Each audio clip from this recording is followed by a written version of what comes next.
Madame Leton, le chef de cabinet du Solid Waste Management Division, M. Siobada, directeur de l'environnement, Touban Okad, officier du ministère de l'Environnement, distingués collaborateurs, distingués invités, ici présents, les amis de la presse, bonjour tout le monde. Donc tout d'abord, permettez-moi de souhaiter tous la bienvenue pour nos conférences de presse aujourd'hui et nous tenir avant tout à remercier surtout pour cette collaboration avec toutes les initiatives, tous les projets qui relèvent du ministère de l'Environnement. Donc le but de sa conférence de presse d'aujourd'hui, c'est avant tout, c'est le lancement de ce qu'il appelle le Environmental Award 2023. Pour la première fois. Pour la première fois, le ministère de l'Environnement vient avec un Environmental Award et cela est cadré avec le World Environment Day qui normalement célébré le 5 juin 2023. Comment vous êtes déjà au courant, la Journée mondiale de l'environnement, c'est un des événements forts dans le monde de l'environnement et il concerne avant tout la sensibilisation de l'action qui concerne l'environnement et aussi l'emphase émise par une instance internationale et aussi par tout un pays à travers le monde pour la protection de l'environnement. Donc au fil des années, la Journée mondiale de l'environnement est une plateforme pour sensibiliser tous les citoyens et aussi dans tous les défis environnementaux urgents. Et ce défi-là, un défi tel que la pollution marine, la pollution plastique, la pollution de l'air, le changement climatique bien sûr, et aussi par perte de la biodiversité, perte de espèces animaux et aussi de plantes. Donc le thème qui finit décrété par les Nations Unies, c'est Beat Plastic Pollution. C'est-à-dire, ils trouvent une solution à un problème qui cause la pollution plastique dans l'environnement. Ce thème-là, cette année-là, il souligne l'importance, avant tout, que toute la communauté internationale peut donner à la question de la pollution plastique elle-même. Et ça, c'est aussi une urgence pour prendre une action transformatrice, pour élever un des plus grands défis environnementaux, c'est-à-dire la pollution plastique. Donc, nous parlons de la pollution plastique comme un produit en tant que tel, nous prenons bien à la source, c'est-à-dire au moment de la fabrication. Toute la transformation qui le plastique, la vocation qui le plastique fait donner lui-même, nous sommes capables d'aborder de ce globalité. Donc, il y a une nécessité avant tout pour sensibiliser le monde et aussi la nécessité pour réduire sa fardeau de la pollution plastique qui pèse pour nous la santé, bien sûr, et aussi le monde réalisé aujourd'hui que la pollution plastique représente une menace pour l'environnement terrestre et marin et aussi de par sa nature transfrontalière. Donc, laisse-moi citer quelques chiffres pour faire nous prendre conscience de la nécessité pour venir de l'avant avec une politique forte pour lutter contre la pollution plastique. La production plastique elle-même, si 2 millions de tonnes en 1950, il fait 400 millions de tonnes à Stella. Et d'après une prévision qui fait faire, la pollution plastique elle-même, il peut venir 600 millions de tonnes en 2025. Et l'humain, il servit environ 500 billions de sacs en plastique par an. Et il y a environ 40% de tout le produit plastique qui viennent de déchets dans une période de 1 mois. Et il y a environ 80% de plastique qui est déversé dans la mer et qui viennent bien sûr depuis une source terrestre. Et aussi, il y a une étude qui vient de faire par le Kyushu University du Japon, qui estimait qu'il y a plus de 24 trillions de microplastiques dans l'océan, et ça équivaut à environ 30 billions de bouteilles plastiques de 500 ml. En ce qui concerne Maurice, peut servir environ, pas moins que 115 millions de bouteilles en PET chaque année. Et malheureusement, nous avons dit amèrement, il y a seulement 40% de collecte de bouteilles en PET qui fait par embouteilleurs.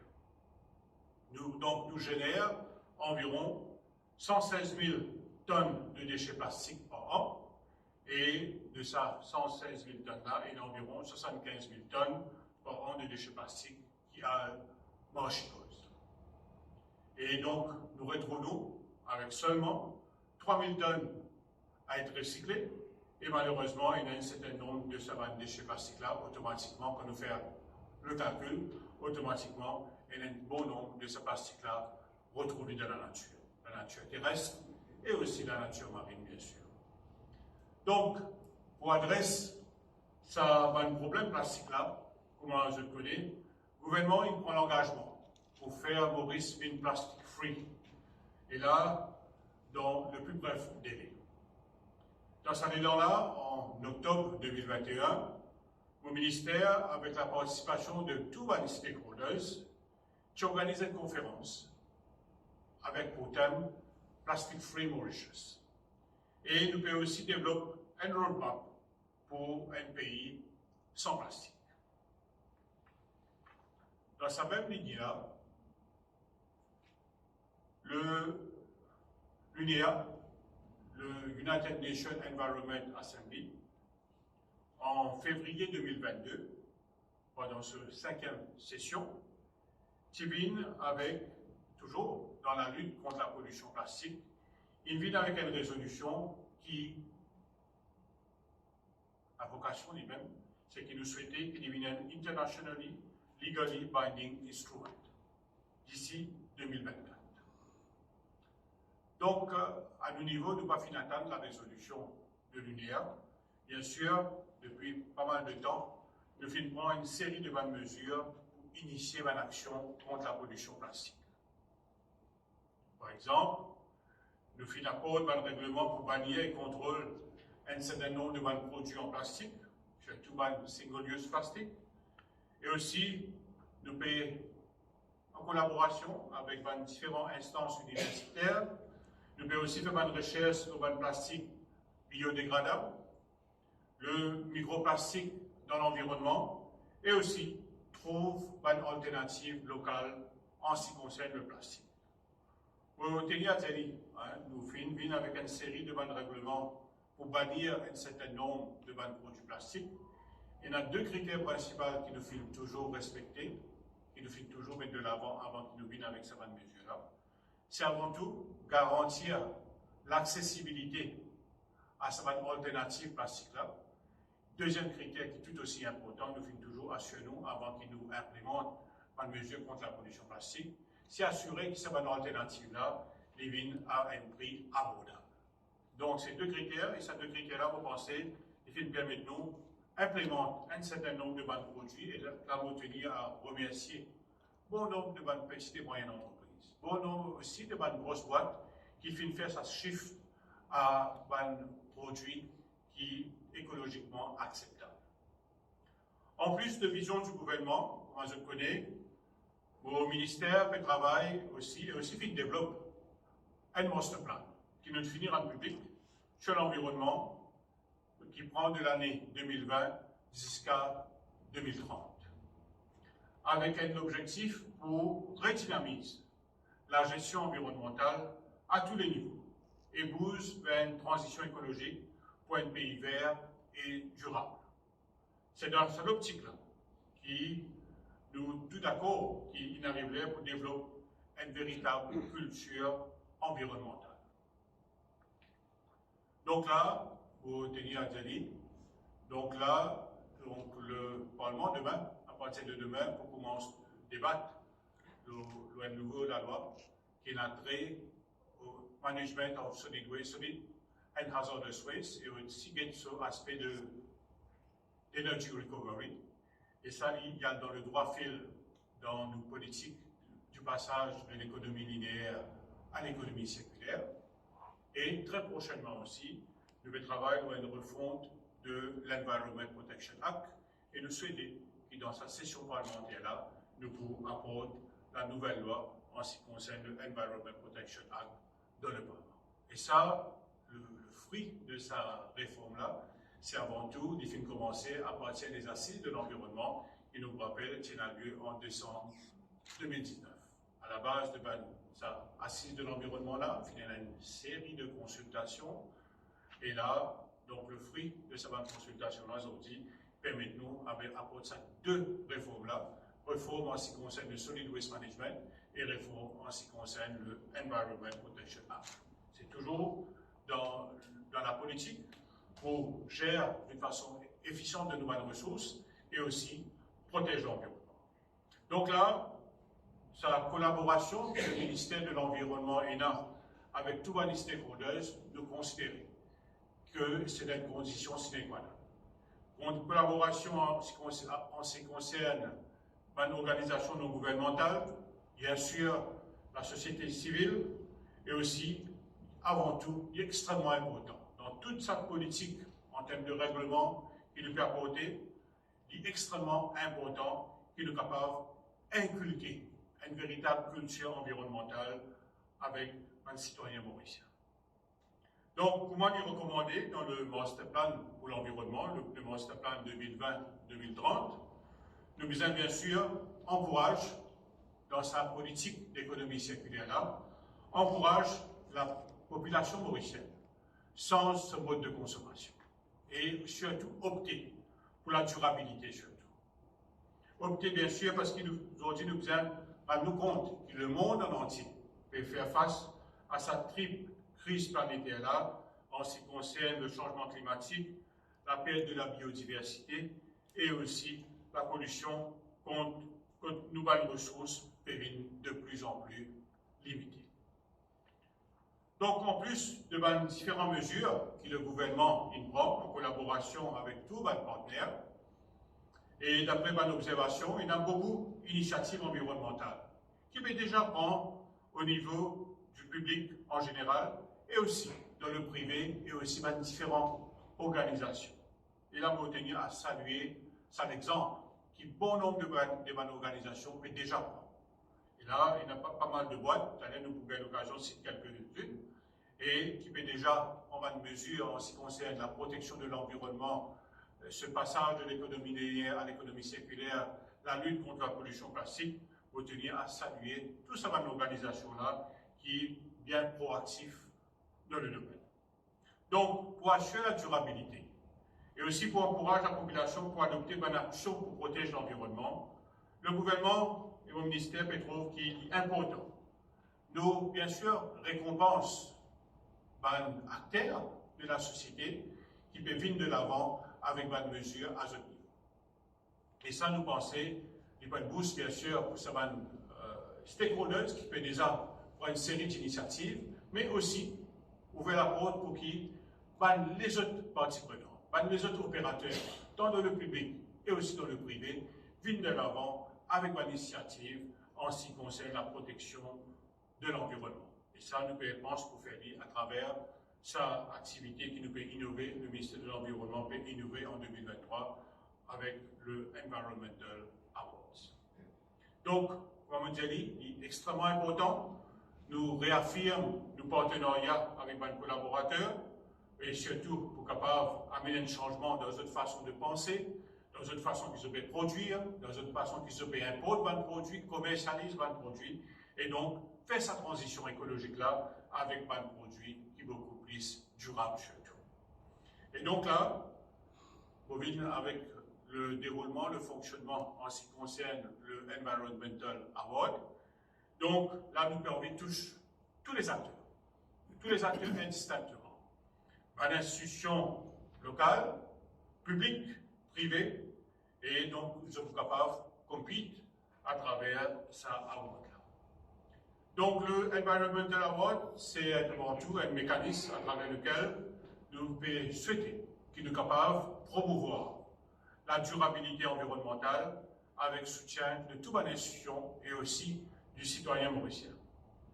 Donc ça, award-là, il peut aussi aider pour valoriser et showcase pas de meilleure initiative environnementale de bonne institution et encourage des efforts futurs semblables pour une île Maurice plus propre, plus vert et bien sûr plus sûr. Donc là, nous finissons faire une série de consultations avec le secteur public, le secteur privé, une organisation patronale, différents ONG, une collectivité locale, et nous finissons pour cette année-là, nous finissons 11 secteurs d'activité qui pour concerner avec le Environmental Awards. Nous prenons en premier lieu l'industrie manufacturière textile, nous prenons l'industrie agroalimentaire, un supermarché, hypermarché, les médias, bien sûr, qui est un partenaire privilégié de toute cette action-là, différentes organisations non gouvernementales, une autre catégorie encore. Nous prenons tous les acteurs dans la gestion des déchets et aussi des ressources. Nous prenons le secteur bancaire et le secteur financier. Nous prenons l'industrie du tourisme, l'autorité locale, qui est un acteur extrêmement important en ce qui concerne la collecte des déchets municipaux, des déchets domestiques surtout, et aussi nous avons une politique en ce qui concerne la protection de l'environnement lui-même. Et bien sûr, le secteur public, la fonction publique, et là nous considérons, et ça, il y a dans le droit fil du projet qui finit initié par le ministère de l'Environnement, qui est le Greening of the Public Sector. Et donc là, le secteur public aussi, pour concerner avec le Environmental Award. Et en dernier lieu, nous pouvons aussi prime et aussi récompense une meilleure initiative environnementale dans un établissement d'enseignement. Donc là qui me fait énumère, ça 11 catégories qui sont directement concernées avec le Environmental Award. Donc là, chaque secteur, qui est public et privé, nous considérons qu'ils ont un rôle fondamental dans la société et ça gagne dans sa contribution pour protéger l'environnement. Donc, tout ça, un secteur-là qui m'a fait mentionner là, donc bien sûr, je tenais à part à jouer. Que ce soit une compagnie, une entreprise, donc ça gagne dans sa contribution pour la protection de l'environnement. De ce fait, pour qu'il y ait une mouvance dans tout le secteur d'activité, et surtout dans ces 11 secteurs qui nous finissent choisir là, nous souhaitons, à travers cet Environmental Award là, il y pas seulement un esprit de compétition, c'est avant tout l'inculcation qui nous est capable d'inculquer une valeur environnementale dans tous les secteurs d'activité à Maurice. Donc, pour chaque secteur maintenant, pour chaque secteur qui nous fait identifier, qui nous fait une occasion énumérée, il y a 2 ou 3 catégories, ce qui fait un total de 28 catégories.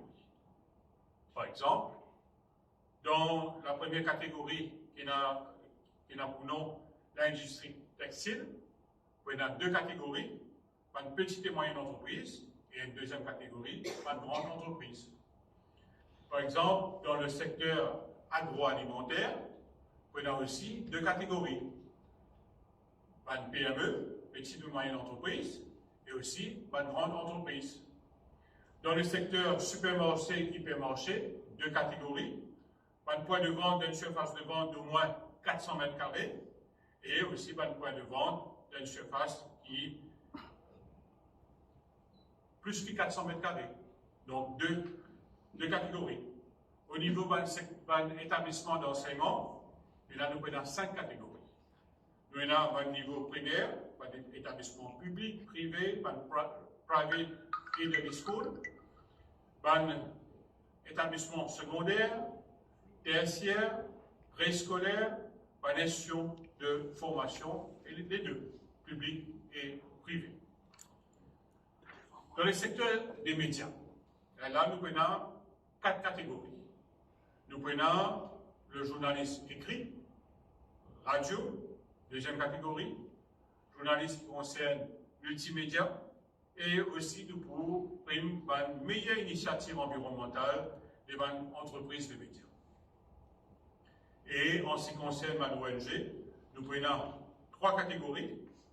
En ce qui concerne l'organisation non gouvernementale, c'est une organisation non gouvernementale qui est directement concernée avec le changement climatique, la biodiversité, et une autre catégorie qui peut appeler aux autres, et ça, il peut englober tous les autres thèmes qui paraissent aux autres dans une des premières catégories qui peuvent être mentionnées, c'est-à-dire le changement climatique et la biodiversité. Dans la gestion des déchets, déchets aussi de ressources, nous prenons 3 catégories. Nous prenons un recycleur, un exportateur et aussi un service de récupération durable. Pour les secteurs bancaires et financiers, nous prenons 3 catégories. Nous avons la banque, le secteur non bancaire, les assurances, sociétés offshore, la bourse de Maurice, et aussi nous prenons un service professionnel tel qu'un cabinet d'audit et une institution comptable qui est impliquée dans le développement durable.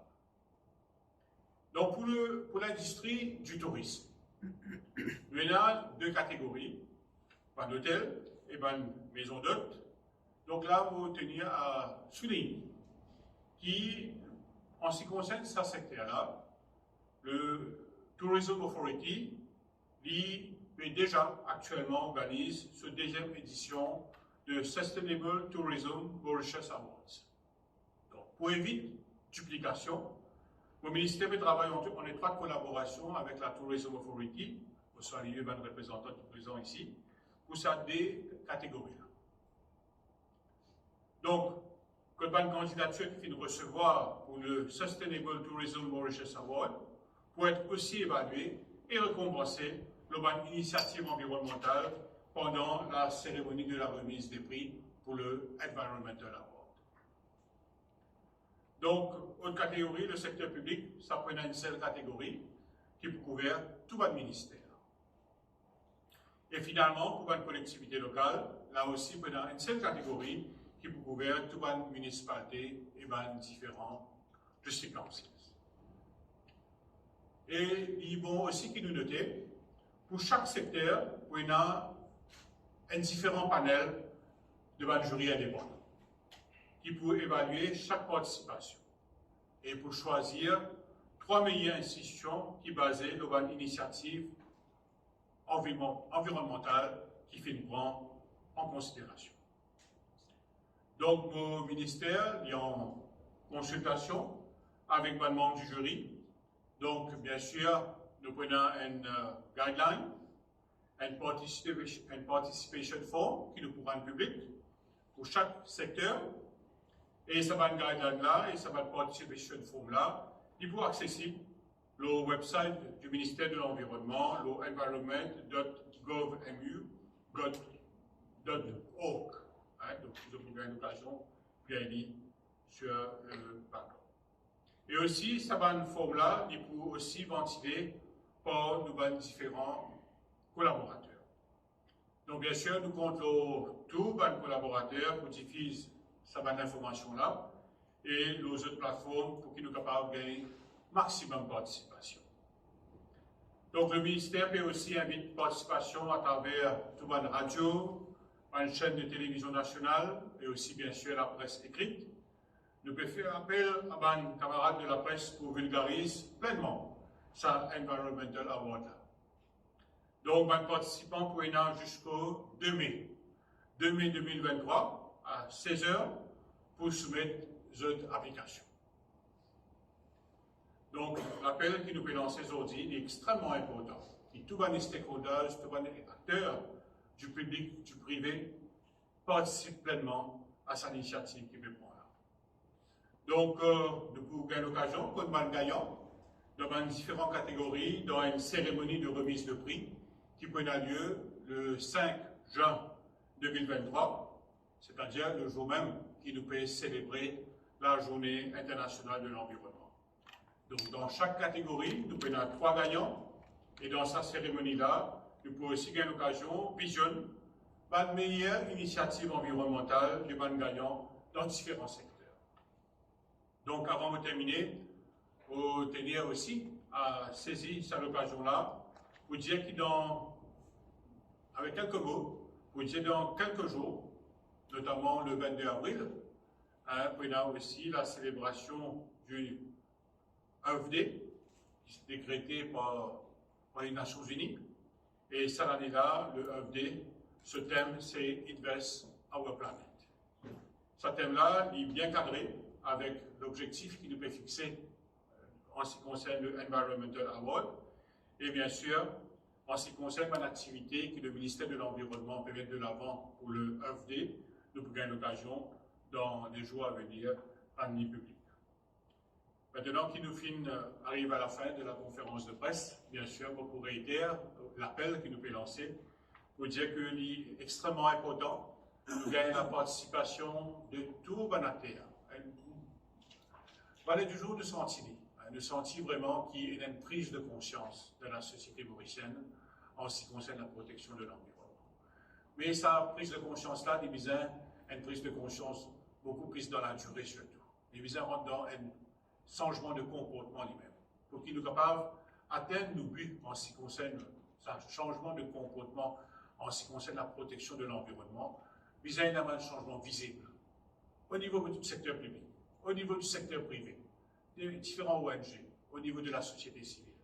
Ce n'est qu'à ce prix-là qu'il nous sentit vraiment qu'il prenait un chiffre, comment nous dire, sa transition écologique-là, et qui prenait sa passage vers la protection de l'environnement. Et là, vous pensez qu'il nous souhaitait, avec la présence de tout un chacun qui vit dans grand nombre aujourd'hui, tout votre partenaire qui finit toujours accompagner le ministère de l'Environnement, nous saluons votre présence encore une fois. Nous souhaitons avant tout qu'ils aident nous pour vulgariser le Environmental Award, qui devient un événement fort dans la protection de l'environnement. Et moi, je n'ai aucun doute, avec les deux nouvelles lois qui peuvent venir, avec l'Environmental Award et toute une action qui nous peut déjà faire au niveau national, on peut n'avoir aucun doute que la protection de l'environnement devient la priorité des priorités de tout le Maurice. Merci bien pour votre attention. Donc, pour bien sûr, c'est le membre de la presse qui a souhaité bien un éclaircissement et un officier qui est présent ici, moi-même. Donc, nous vous donnons tout un éclaircissement nécessaire. Donc, l'appel avant tout pour nous, c'est qui participent nombreux à sa Environmental Award. Merci. Monsieur le ministre, une cause plastique. Il y a 3 ans de cela, où tu fais une première conférence de presse ici même, où tu abordes le tri des déchets. Et si parlait maintenant, si nous paraissait arrive le tri des déchets, mettre une poubelle plastique pour qu'il ramasse le plastique qui vient dans la nature là. Oui. Donc, effectivement, la loi qui peut venir à partir de demain, c'est principalement donner un cadre légal au tri des déchets. Donner un cadre légal à sa passage de l'économie linéaire à l'économie circulaire. Donc, pour nous capables d'un cadre légal, pour qui nous capables de sévir éventuellement, que ce soit, la question, c'est pas juste mettre un certain nombre de bandes nouvelles à la disposition des bandes ménages, vous avez un cadre légal pour ça. Malheureusement aussi, vous avez un côté répressif des choses. Demain, si une personne peut mettre ce banc de déchets en dehors d'une poubelle, dans quelle façon qu'il y a une collectivité locale on va se dire qui responsabilité de votre transfer station pour qui va une responsabilité qui de centre d'enfouissement pour avec le request for proposal qui nous fait lancer depuis novembre de l'année dernière, le request for proposal est fermé mi-avril, et donc là, nous prenons l'installation des centres de compostage et aussi des centres de tri à travers le pays. Pour le premier temps, nous parlons de deux, principalement. Donc tout ça va nouveaux players qui rentrent dans le secteur de la gestion des déchets, mais c'est capable d'être un cadre légal. C'est là principalement qui nous peut faire. Et donc, à partir de demain, nous prenons le débat qui peut commencer dans le Parlement. Donc, bien sûr, nous look forward pour gagner une bonne contribution de tout le parlementaire. Et les membres du public gagnent déjà l'occasion pour prendre connaissance du contenu de cette loi-là. Et donc, bien sûr, le tri des déchets, il concerne, bien sûr, les ordures ménagères, comment nous dire, mais il y a aussi les ordures plastiques. Mais il ne faut pas l'oublier aussi, il y a un bon nombre de bonnes mesures qui nous finissent avec de l'avant. L'installation des bonnes déchetteries. Il y en a 3 qui finissent installées, à la Chaumière, la Laura et aussi Poudre-d'Eau. Il y en a 2 autres qui peuvent venir dans la région de la Brasserie et aussi la région de Port-Louis. Donc il y a des autres régions aussi qui nous peuvent contempler. C'est pour dire qu'il y a une action qui finit commencer. Voilà. vendredi dernier, dans le Conseil des ministres, il dit que Maurice peut rejoindre le Rwanda et la Norvège dans le High Ambition Coalition to End Plastic Pollution. Quelle est l'importance, Maurice, pour rejoindre ça dans tout ce qui vous peut faire? Donc, moi, je pense c'est que là, nous filmons les doigts un petit peu dans sa question de l'économie circulaire elle-même. Quand nous causons l'économie circulaire, il ne faudrait pas nous causer l'économie circulaire just comme un end product. Il ne faudrait pas nous considérer l'économie circulaire juste en termes de gestion des déchets. L'économie circulaire, nous êtes on dit bien en amont, c'est-à-dire au moment de la production. Qui va de matière qui nous peut servir pour produire un produit pour qui demain nous assurer qu'il est durable. Demain, quand il arrive dans ce end of life, ça produit-là, nous sommes capables de recycler demain. Et ça, c'est extrêmement important quand nous abordons cette question d'économie circulaire. Donc, dans le United Nations Environment Assembly, et il prend la décision. On a l'occasion de mentionner ici, qu'il peut venir avec un internationally legally binding document d'ici 2024. C'est-à-dire qu'on a une obligation légale au niveau de tout un pays qui, pour participer dans de sa convention-là, est capable d'implémenter une série de bonnes produits. Et ça, convention qui fait mentionner là, quand nous faisons ces deux pays-là, notamment la Norvège et aussi le Rwanda, quand ces deux pays-là, c'est des pays un petit peu avant-gardistes. Et vous bien apprécier, il le cabinet de Maurice aussi, dans le droit fil. Et ça, des pays-là, se peuvent venir de l'avant, ou bien confort et aussi avec un petit peu plus de pression, la résolution qui finit passer au niveau du United Nations Environmental Assembly. Et là, vous pensez, Maurice, Jelly, les volontaires et aussi les parties prenantes dans toute initiative qu'il prend au niveau international pour combattre la pollution plastique. Monsieur le ministre, est-ce qu'on dit que nous, quand on a travaux, l'érosion du sable de la plage, Non. L'érosion du sable de la plage. Oui. Quand on arrive à travaux actuellement. Il ne faut pas dire aux questions pas importantes. Bon, pour répondre. Mais seulement, il ne fallait pas nous trop diverger avec nos sujets d'aujourd'hui qui axés principalement en ce qui concerne Environmental Award. Hein? Donc, c'est vrai que nous, au niveau du ministère de l'Environnement, nous devons prendre une série de bonnes mesures en ce qui concerne l'érosion. Nous avons eu l'occasion de dire, d'ailleurs, nous finissons tout dernièrement, la semaine dernière, nous finissons un estimate of supplementary expenditure que nous avons eu l'occasion, monsieur, certains qui ont fini, il y a un discours qui m'ont fait faire, nous finissons lister une série de bonnes mesures qui nous peut prendre en ce qui concerne la protection des bonnes zones côtières, l'érosion côtière surtout. Maurice, on pourrait dire en quelques mots, Maurice figure parmi les pays qui est plus à risque en ce qui concerne le changement climatique, que ce soit en ce qui concerne la montée des eaux, la hausse de la température, et Maurice et Rodrigue, nos films dépassent la norme mondiale. Donc, il est extrêmement important, surtout en ce qui concerne les mesures d'adaptation surtout. Il demande un gros moyen. Et là, au niveau de Maurice, nous pouvons faire une série de mesures. D'ailleurs, dans l'année qui vient de passer, nous avons investi pas moins qu'environ 800 millions d'euros. Et là, nous avons identifié pas moins que 16 nouveaux sites qui vont travaux pour commencer bientôt pour la protection des bonnes zones côtières. Nous considérons la protection des bonnes zones côtières, bien sûr, est vitale pour le secteur touristique, est vital pour la protection de la biodiversité, surtout quand nous mettons l'infiltration de l'eau salée surtout. Et moi, vous pensez qu'il est extrêmement important et nous prend conscience de l'enjeu que l'érosion côtière représente. Donc, oui, je suis capable de dire oui. L'érosion côtière, toutefois, si nous extrapolons un petit peu par rapport avec le Environmental Award, vous pensez le secteur touristique directement concerné avec l'érosion côtière, et il y a un bon nombre de bonnes initiatives qui peuvent prendre dans le secteur hôtelier aussi, mais l'instance gouvernementale, il prend sur priorité des priorités. D'ailleurs, pour rappelez-nous, qui est le fonds, le National Environment and Climate Change Fund, la vocation première de ce fonds-là, c'est principalement la protection de l'environnement, entre autres aussi la protection des bonnes zones côtières.